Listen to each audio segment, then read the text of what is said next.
Hello, David Kiefer here. In this video, I'm going to tell you about your child's ballet slippers. How to choose ballet slippers, how to fit ballet slippers, how to cut the drawstrings.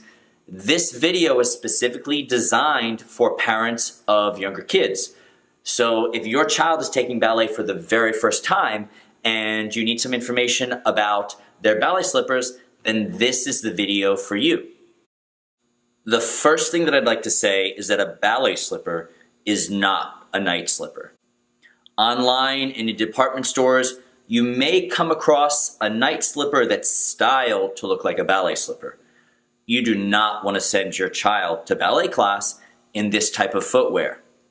Your child's first ballet slipper is not going to be made out of satin or felt or anything fuzzy. A real ballet slipper is made of canvas or leather. The ballet slipper will have a split sole or a full sole. For most ballet slippers for younger children, there's a full sole. There's an elastic strap that goes around the ankle and also an elastic drawstring. Your child's first ballet slipper is likely to be pink for girls and black for boys. There are many reputable dancewear brands that make high quality ballet slippers. You can order your ballet slippers online, but keep in mind that a ballet slipper does not fit like a regular shoe. So the best way to really get ballet slippers is to go to your local dance store or to purchase them from your dance studio where you can try them on, make sure that they really fit. When you're fitting your child for a ballet slipper, you may want to get a shoe that's a little bit larger so your child can grow into it. It's absolutely okay to think ahead. And when your child is growing, it can be difficult to buy a new pair of ballet slippers every few months.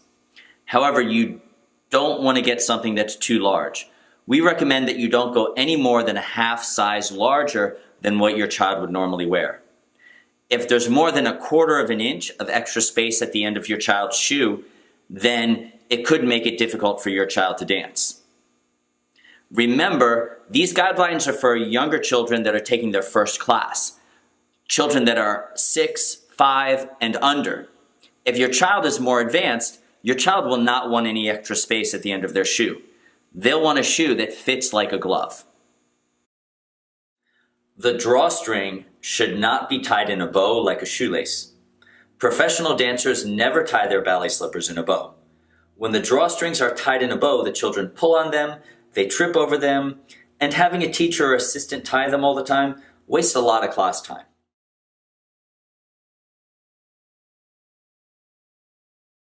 What you want to do is you want to tie the drawstring in a double knot and cut the drawstring about 1.5 inches away from the knot. When you put the shoe on your child, you just tuck the drawstring into the shoe. The shoe looks very clean and the drawstring is hidden. You won't want to let your child wear their shoes outside. Ballet slippers are indoor-only footwear. When your child wears your ballet slippers outside, it can ruin the slippers and it can also bring dirt and other materials inside the studio. If your child starts to complain about their feet hurting, it's probably time to get them a new pair of shoes. When the shoes get too big, they can crunch the toes, or the elastic can dig into the back of the heel, into the Achilles tendon. A pair of ballet slippers that are too tight can really ruin your child's enjoyment of dance.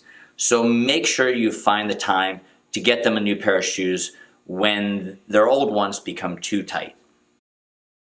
Thank you for watching. I hope you found this video helpful.